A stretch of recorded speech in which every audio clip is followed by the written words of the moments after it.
One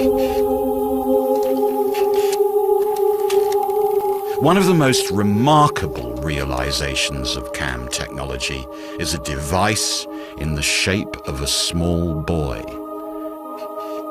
It's perhaps the world's most astonishing surviving automaton.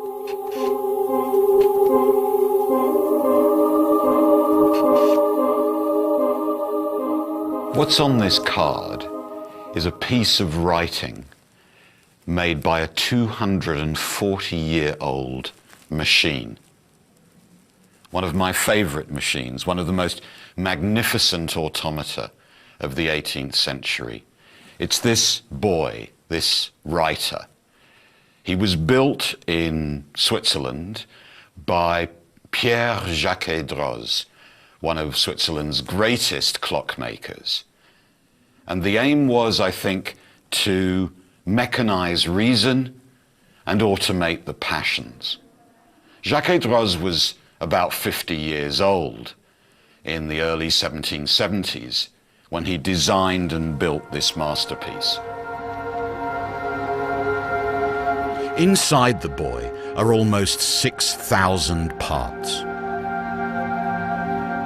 What's astonishing is that every one of these crafted components has been refined and miniaturized to fit completely inside the body of the boy himself.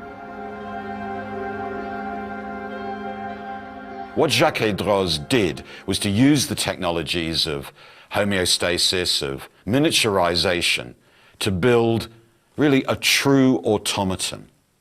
Inside the little writer is all his source of energy and all the machinery that drives him. He works on his own.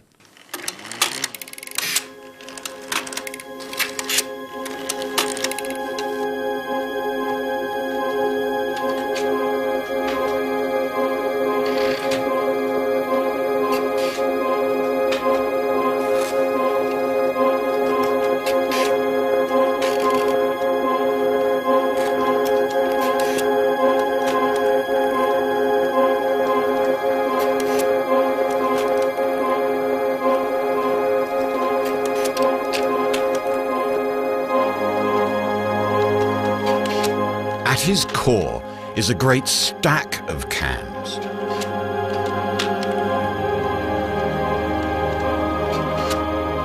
As these cams move, 3 cam followers read their shaped edges and translate these into the movement of the boy's arm.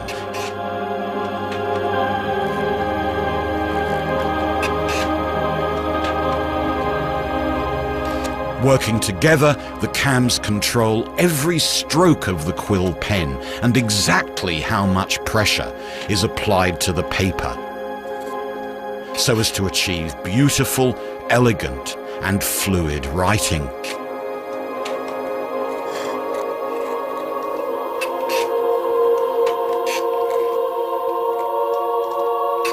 With this sublime machine, Jacques Droz had reverse-engineered the very act of writing.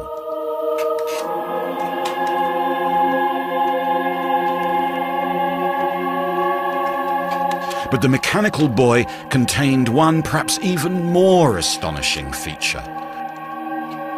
The wheel that controlled the cams was made up of letters that could be removed and then replaced and reordered. These allowed the writer, in principle, to make any word and any sentence. In other words, it allowed the writer to be programmed.